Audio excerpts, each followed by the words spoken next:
Salutations à tous. Aujourd'hui, pour la dernière journée en Israël, nous nous rencontrons à Jérusalem. Toujours avec la présence de Laurent Favre. Ça va, Laurent? Ça va bien, merci. Ça va Isaiah. toujours, c'est super. Écoutez, nous avons passé des jours incroyables. Par contre, aujourd'hui, nous voulons vous parler d'une ville de prière, d'une ville chargée d'histoire, la ville de Jérusalem. Tout le monde a entendu parler de Jérusalem.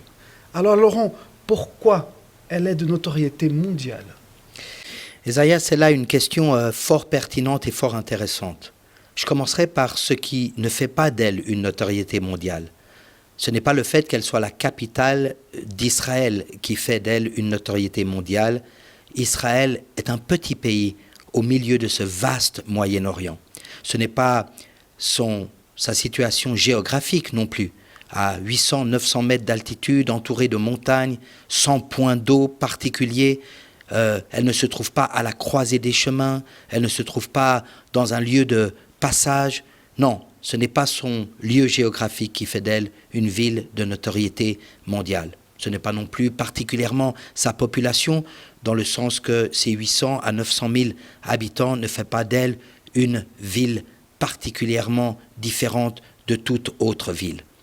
Ce n'est pas non plus son industrie ou son commerce ou sa richesse qui fait d'elle une ville de notoriété mondiale. Mais alors, qu'est-ce qui explique sa notoriété? Eh bien, c'est le fait que le Dieu d'Israël a décidé d'y poser son nom et a décidé d'y manifester sa présence. C'est ce que Moïse avait prophétisé au peuple d'Israël alors qu'ils allaient entrer en terre promise.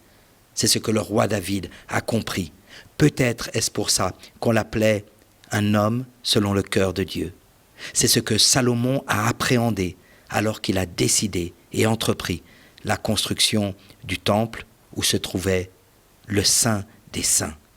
C'est cela qui fait la notoriété de cette belle ville de Jérusalem. Et nous avons le plaisir de partager avec vous quelques images de Jérusalem.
Après avoir vu quelques images, nous voulons savoir, Laurent, que signifie Jérusalem?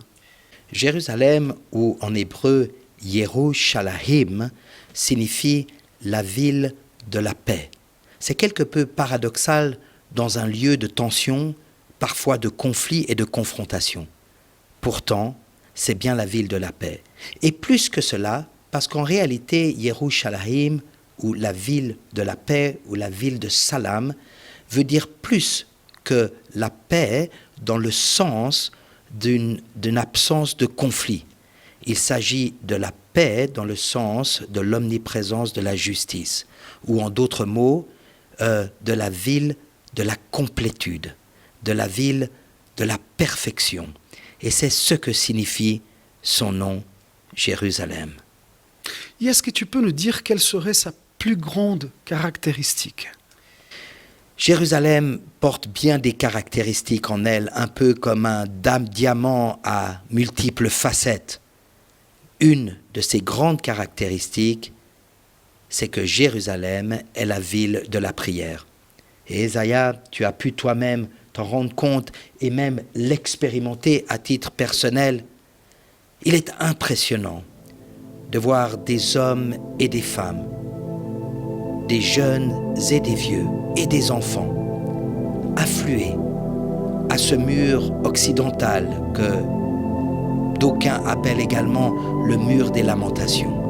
Et pas seulement les Juifs, mais des hommes et des femmes qui viennent de toutes les nations et qui affluent vers ce mur pour rechercher la présence de Dieu, pour rechercher la faveur de Dieu dans leur vie.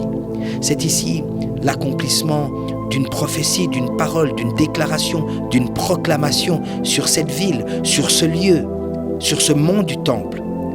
Jésus lui-même le dit, « Ma maison sera appelée une maison de prière pour toutes les nations. » Il y a dans Jérusalem, dans Yerushalayim, dans cette ville de la complétude et de la perfection, un esprit inclusif où tous les hommes et toutes les femmes y sont invités, appelés à venir y prier. Et dans cet endroit, nous pouvons sentir une atmosphère complètement différente de tout qu'on a déjà vécu dans notre vie. Et au moment que nous arrivions là-bas, nous avons vécu une expérience avec des jeunes qui chantaient et nous voulons partager avec vous ce moment maintenant.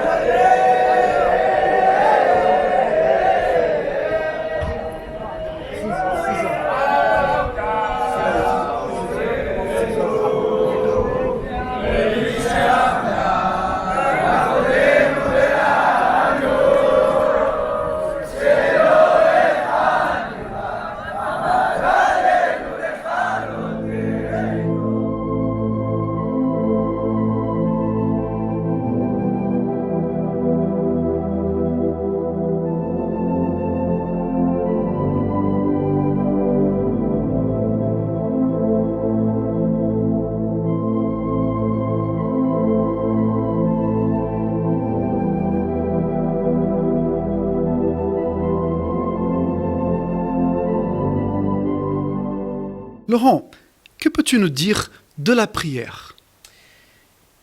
Ésaïe, la prière est un élément essentiel de tout croyant, de tout chrétien, de tout disciple de Jésus-Christ. La Bible nous instruit à prier, mais elle ne nous instruit pas seulement à prier, elle nous commande, elle nous exhorte, elle nous encourage à la prière. En réalité, dans la parole de Dieu, on trouve non seulement un encouragement, une invitation à venir dans la présence de Dieu, mais elle nous dit également où prier, quand prier, comment prier. Elle nous donne même des sujets de prière. Pourrais-tu nous partager quelques sujets de prière? Jésus, un jour, enseigne ses disciples à la prière et il leur dit, quand vous priez, dites que ton règne vienne, que ta volonté soit faite sur la terre comme au ciel. Donne-nous aujourd'hui notre pain de ce jour. Pardonne nos offenses, comme nous pardonnons aussi à ceux qui nous ont offensés. Ne nous induis pas à la tentation. Ce sont autant de sujets de prière que le Seigneur nous a instruits à prier dans notre propre vie. Il y en a d'autres. Les apôtres, par exemple, nous enseignent à prier pour nos autorités, afin que nous vivions dans un contexte propice à une vie paisible et prospère. De même, Jésus dit, par exemple, « Considérez la moisson comme elle est grande, et les ouvriers comme ils sont peu nombreux. Priez le Seigneur de la moisson pour qu'il envoie, ou littéralement, qu'il pousse des ouvriers dans la moisson. » De la même manière, le Seigneur nous instruit à prier pour Jérusalem.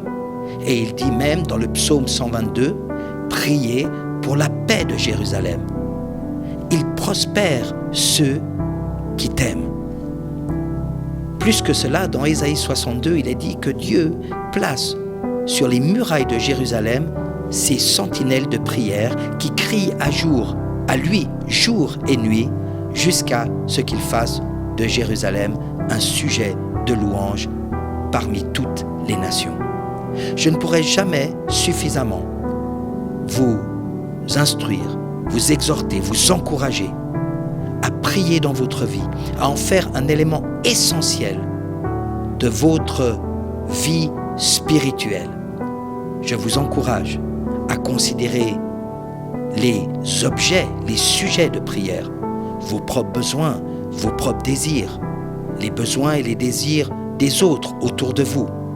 Je vous demande également de considérer ces sujets de prière qui viennent du cœur de Dieu, qu'il nous confie et qu'il nous demande de porter en prière dans notre vie. Notamment, n'oubliez pas de prier pour la paix de Jérusalem. Bienvenue au Jardin du Tombeau. Bem-vindo ao Jardim do Túmulo. Le tombeau est là, O túmulo está aqui, mais il est vide. ele está vazio. Par contre, l'univers est rempli de la présence de Dieu Contraproposto, o universo está cheio, pleno da glória. en Jésus-Christ, le crucifié Crucificado et le ressuscité. e ressuscitado. Il est vivant. Ele é vivo, está vivo. Et vous? E você?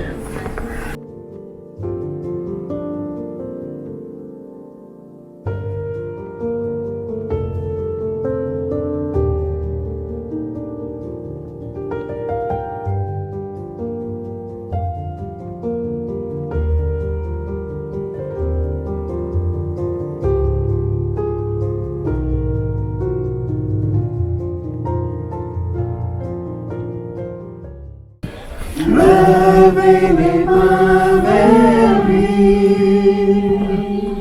et bénissez votre Dieu. Que le Seigneur soit béni de Sion, glorifie le ciel et la terre. Quand on dit prier pour la paix de Jérusalem, on n'entend pas seulement pour la protection de Jérusalem, mais on parle pour le bien-être, pour la prospérité, pour le devenir de Jérusalem, et à travers Jérusalem, parce que c'est la capitale, le devenir de toute la nation et le devenir de tout le peuple. Et j'aimerais qu'on se rappelle d'une chose. Israël a toujours été en devenir. C'était un homme qui est devenu une famille, qui est devenu une tribu, un peuple, une nation, le royaume, la sainte nation de prêtres au service de Dieu. Et vous vous rappelez de Jacob qui combat avec le Seigneur dans cette nuit-là et où il demande à Dieu son nom et Dieu lui dit « Pourquoi me demandes-tu ton nom ? Je ne te dirai pas mon nom, mais moi je vais te donner un nouveau nom. Tu ne seras plus appelé Jacob, menteur, trompeur, usurpateur, mais tu seras appelé Israël, prince de Dieu. » Et là, on voit un Jacob en devenir. Et en fait, toute la vie de Jacob est une vie de devenir.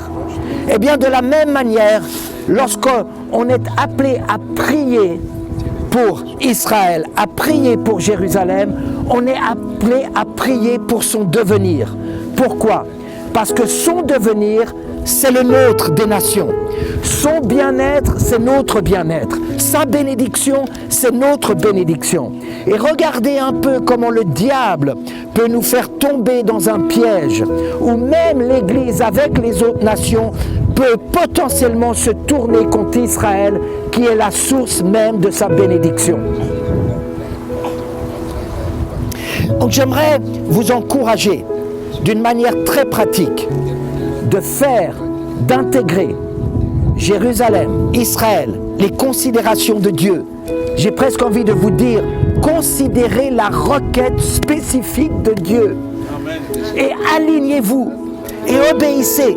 Soyez des hommes et des femmes de prière, et non seulement soyez des hommes et des femmes de prière, mais soyez des hommes et des femmes de prière qui soient selon le cœur de Dieu et qui portent la requête que Dieu nous a confiée d'amener en prière sans cesse devant l'Éternel. Où était Dieu ? La réponse, où sont les hommes ? c'est là où il dit, pour Sion, je ne me tairai pas. Je n'aurai aucun repos. Je ferai partie de ces sentinelles que Dieu place sur les murs de Jérusalem pour prier pour elle jusqu'à ce qu'elle devienne la louange des nations. Soit Jérusalem devient une coupe d'étourdissement, soit elle devient une source de louange pour les nations. Qu'il en soit ainsi pour l'Église, que pour l'Église, Jérusalem devienne une source de louange. Et puisque nous sommes à Jérusalem, la ville de la prière, pourquoi pas ne pas prier et remercier à Dieu ce moment magnifique. Nous voulons vraiment prier avec vous ce moment-là et nous voulons partager cette prière avec vous. Que Dieu puisse bénir votre vie, que Dieu puisse continuer à remplir vous et votre famille de Saint-Esprit et que la paix du Seigneur, que le shalom soit dans vos foyers avec vous chaque jour. Et pour ce moment-là, j'aimerais inviter Laurent à prier avec nous pour notre dernière émission en Israël. Ça a été un grand plaisir de partager ces moments avec vous. Merci infiniment, Laurent. Merci, Esaïa. Un grand merci à Dieu TV qui nous a permis d'être ici aussi en Israël. Un grand merci à Sabrina Cordero qui était notre assistante pendant tous ces 6 jours en Israël. Et un grand merci à Dieu qui nous a proposé des moments magnifiques dans sa ville à lui. Permettez-moi de déclarer et de proclamer une bénédiction sur votre vie. Le Seigneur vous bénit, le Seigneur vous garde. Le Seigneur brille sur vous. Le Seigneur vous donne sa grâce. Le Seigneur lève sa face sur vous et il vous donne sa paix, il vous donne son shalom, il vous donne sa plénitude. Au nom de Yeshua. Amen. À très bientôt pour une prochaine émission. Et shalom et que Dieu vous bénisse.